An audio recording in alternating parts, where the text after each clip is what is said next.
El tema nuevo, como lo pueden ver en su pantalla, es causas y consecuencias de la migración. Con este tema tenemos que aprender a argumentar implicaciones ambientales del crecimiento de la población y además de describir las causas y consecuencias de la migración.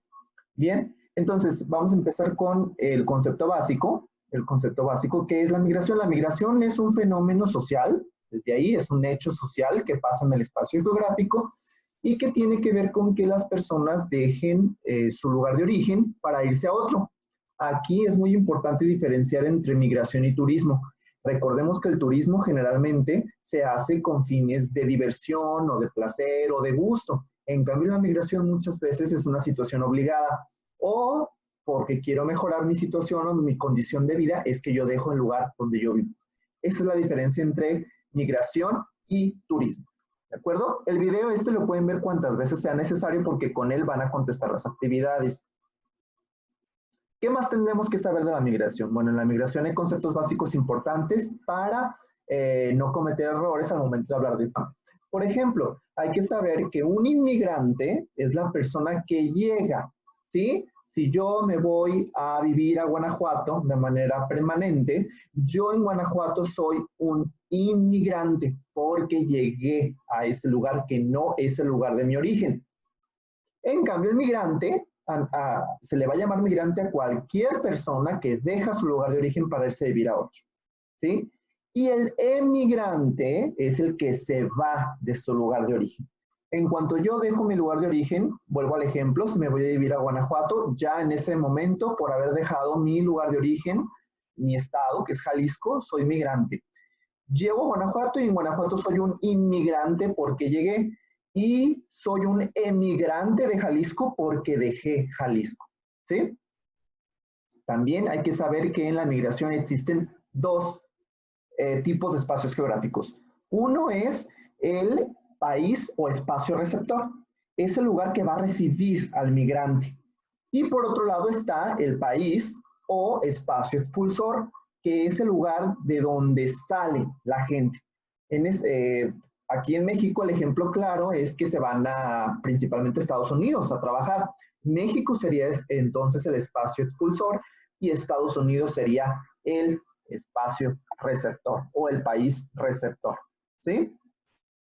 La migración se va a dividir en dos grandes tipos según el tipo de movimiento que la gente hace. Si yo voy de país a país, esta migración se va a llamar internacional o externa, ¿sí? Cuando yo me voy a vivir a otro país, entonces la migración es externa o internacional. En cambio, si mi movimiento migratorio es al interior de mi país o de mi estado, también puede ser que me vaya solamente de Guadalajara a vivir a Puerto Vallarta, entonces la migración se va a llamar nacional o interna. Otra vez, migración externa, me voy a otro país. Y también se le llama internacional. Y si cambio de estado o de ciudad al interior de mi mismo país, entonces esta migración se va a llamar interna o nacional. Esos son los tipos de migración según el flujo, es decir, a dónde voy. Ahora, también hay una clasificación de la migración según la duración del proceso migratorio.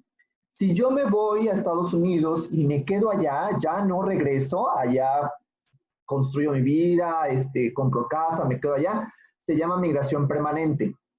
En cambio, si yo tengo muy claro que solamente voy a Estados Unidos a trabajar 3 años y regreso a mi ciudad de origen, entonces esta migración se llama temporal. Y va a haber otro tipo de migración que pasa mucho en la frontera con Estados Unidos, en las ciudades fronterizas, que la migración es de tipo pendular, que quiere decir que las personas van y vienen. La gente de Tijuana, mucha gente de Tijuana trabaja en Estados Unidos, entonces todos los días cruza la frontera, pero en la noche regresa a Tijuana, ¿sí? Regresa a México, y entonces en este caso, como es todos los días, esta migración se llama pendular, ¿sí?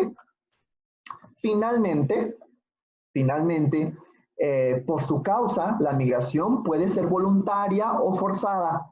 Es voluntaria cuando yo decido irme y dejar mi lugar de origen.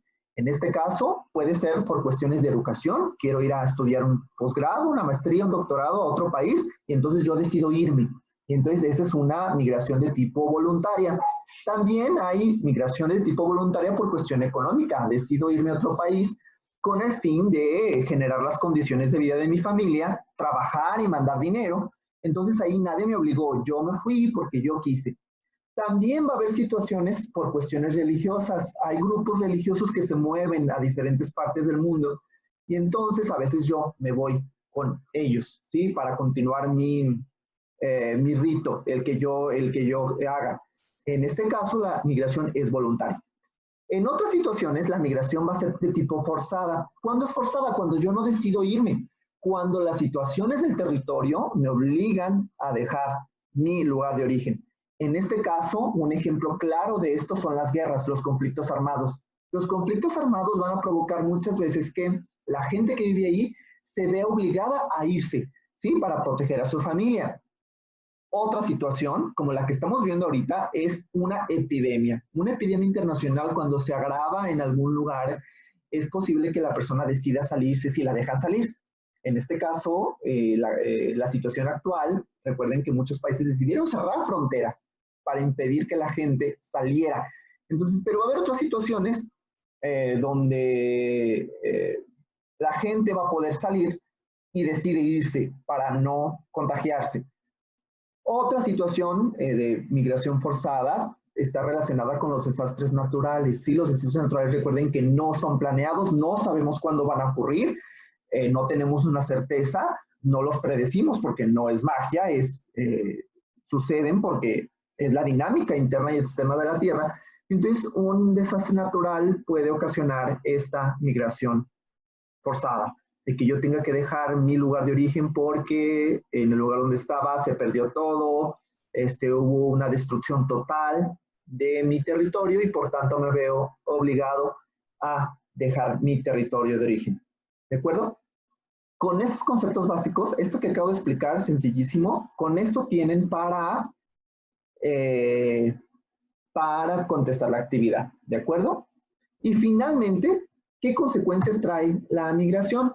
La migración puede traer consecuencias tanto positivas como negativas, como lo vemos aquí en la imagen. Una positiva, que es la más importante, es que la migración genera remesas. No se nos olvide esta palabra, remesas. Las remesas es el dinero que se genera, que genera la gente que trabaja en otro lugar y que manda a sus familiares. En este caso, las personas de México que van a Estados Unidos trabajan y envían dinero a sus familias. Este dinero que llega a México se llama remesas y esto es una consecuencia de tipo positiva, ¿sí? Este dinero, recuerden que al dólar, al tener un valor de 20 pesos, pues entonces genera condiciones de vida mejores para la familia que vive aquí en México. Sin embargo, también está la parte negativa de la migración. La parte de la migración puede traer principalmente discriminación racial. Recuerden que al yo llegar, y el caso muy claro de nosotros es con Estados Unidos, vamos a Estados Unidos y hay gente que no domina el idioma. El no dominar el idioma del lugar a donde yo llego, aunado o sumado a mi condición física, ¿sí? Porque recuerden que está muy marcada la situación física entre lo que es un estadounidense y un mexicano o un latino. Entonces es muy claro cuando tú no perteneces a ese territorio y esas condiciones físicas, lingüísticas, culturales pueden generar discriminación racial o discriminación lingüística, discriminación cultural, ¿sí? Esas son cuestiones negativas a las que se enfrenta un migrante cuando se va a otro país, pensando pues en nuestro caso más cercano, que es Estados Unidos.